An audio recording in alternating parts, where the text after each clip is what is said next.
اپنے گھروں کی معاشرت نبی والی لاؤ، ایک دوسرے کی تعریف کرو، ایک دوسرے کی حوصلہ افزائی کرو۔ سبحان اللہ۔ اللہ کے نبی گھر آئے، ام سلمہ کے گھر کی باری، کھانے کو کچھ نہیں، پکایا کچھ نہیں، ہے ہی کچھ نہیں، تو خامد و محمد مصطفیٰ جیسا اور آگے کھانا تیار نہ ہو تو بیوی کے دل پہ کیا گزرے گی؟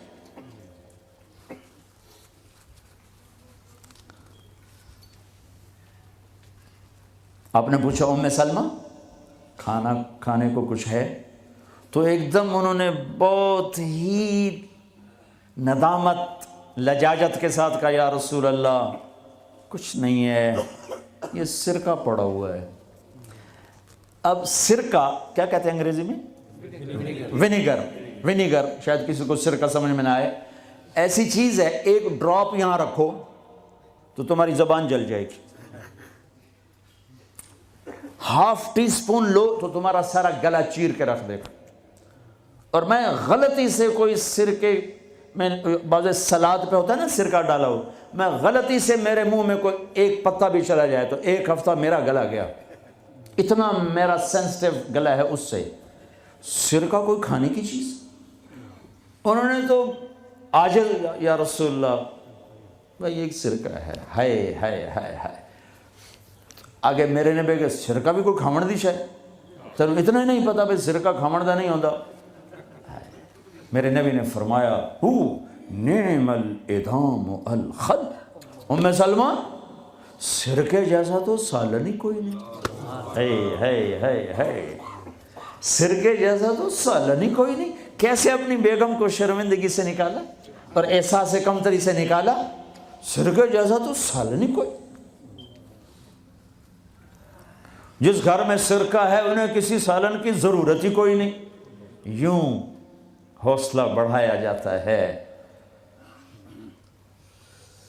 یہاں تو چونکہ وہ مقابلے کی ٹکر، یہاں بیویاں بھی ڈاڈی ہیں خوب، اور تو یہاں تو ان کی اپنی کونسلز بنی ہوئی ہیں۔ تو میں مسلمان عورت کو کہتا ہوں، چونکہ یہ میری بات آگے جا رہی ہے، آپ میرے سامنے بیٹھے ہو، ایک دوسرے کو عزت دو، برداشت کرو۔ میرے نبی نے فرمایا بہترین مسلمان وہ ہے جو بیوی سے اچھا سلوک کرتا ہو، اور بیوی سے فرمایا میری شریعت میں سجدہ ہوتا تو بیوی سے کہتا خامد کو سجدہ کر۔ بہترین صدقہ اولاد کی تربیت ہے۔ پورا گھر میرے نبی نے نقشہ بنا، ہر ایک کی قیمت بتائی۔ ماں تیرے قدموں تلے جنت، کہ کاش میری ماں زندہ ہوتی، تم دیکھتے میں کیا کرتا، میں عشاء کی نماز کے مصلی پر ہوتا، میں سورۃ فاتحہ پڑھ رہا ہوتا، ادھر سے آواز آتی میری ماں کی محمد، تو میں نماز توڑ کے کہتا لبیک اماں جان۔ باپ کا تیرے جنت کا دروازہ ہے، باپ تیری جنت کا دروازہ ہے، کھولنا توڑنا نہیں، کھولنا توڑنا نہیں، توڑ دیا تو جنت میں نہ جا سکو گے۔ سب سے بہترین مسلمان جو بیوی سے اچھا سلوک کرے، سب سے بہترین عورت جو اپنے خامند کی منشا کو دیکھے۔ پھر آپ نے ایک عجب بات فرمائی جو معاشرے میں بہت بوجھ بنتا ہے جس کا، ہاں بھائی تمہیں ایسا صدقہ بتاؤں جس سے بڑھ کے کوئی صدقہ نہیں، تمہیں ایسا صدقہ بتاؤں جس سے بڑھ کے کوئی صدقہ نہیں۔ انہوں نے کہا جی کیا؟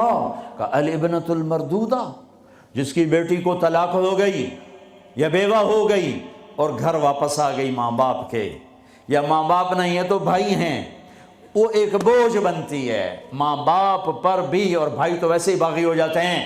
میرے نبی نے فرمایا اس بچی پہ خرچ کرنا کائنات کا سب سے افضل صدقہ ہے۔ گھر، ایک گھر کیسے چلتا ہے؟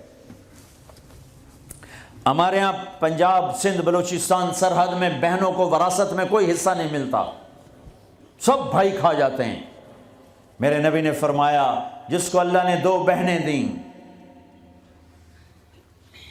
اس نے ان کا حق ادا کیا، شادی کی، حق ادا کیا، ماں باپ کی وراثت میں سے ہوتا ہے. اگر میں نے کوئی خود کمایا ہے اس میں بہنوں کا حق نہیں. ماں باپ سے اگر 1 روپیہ بھی آیا ہے تقسیم کیا جائے گا.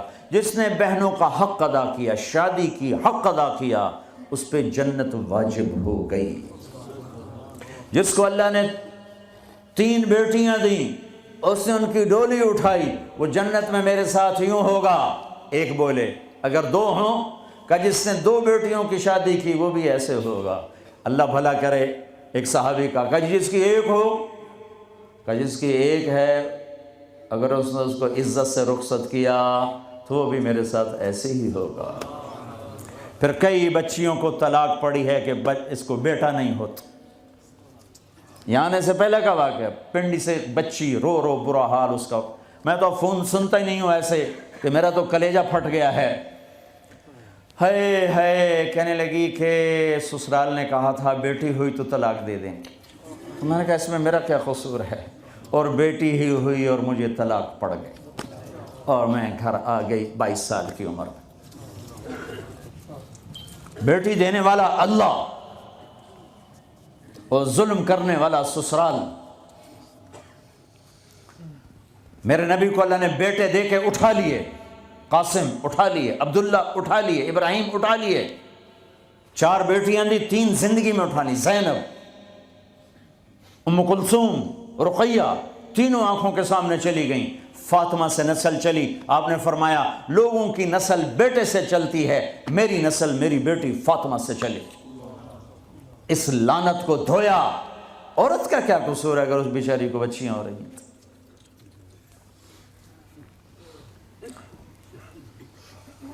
جس نے اپنی بہنوں کو حق ادا کیا، جس نے بیٹیوں کو ڈولے میں بٹھایا، ان کا حق ادا کیا، کہ جنت میں یوں ہو جائے گا. بہنوں کو دینا اتنا ضروری ہے، حرام ہو جاتی ہے روٹی. میں نے مولانا جمشید صاحب میرے استاد ہیں، میں نے ان سے تفسیر پڑھی ہے. میں ایک دن شہد کی بوتل لے کر گیا، پرانی بات ہے 76-77. میں نے کہا حضرت یہ ہدیہ ہے. فرمایا کہاں سے لائے ہو؟ میں کہا جی میرے اپنے باغ کا ہے.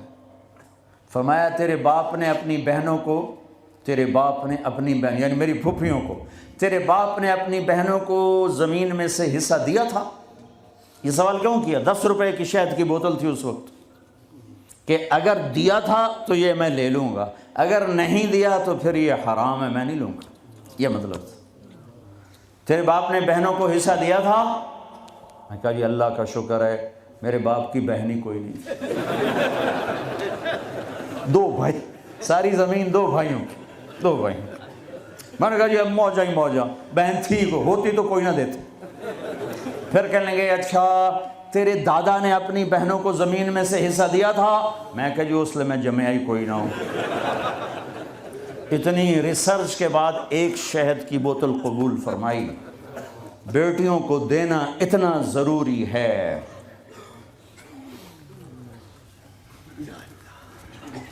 میں اپنے نبی والی معاشرت قائم کرو، اپنے نبی والی معاشرت قائم کرو. محبت ہو، سچائی ہو، الفت ہو، درگزر ہو، معاف کرنا ہو، طلاق سے بچو، جھوٹی شادیاں نہ کرو، پیپر کی شادیاں نہ کرو. اللہ کے واسطے یہ دھوکہ نہ دو.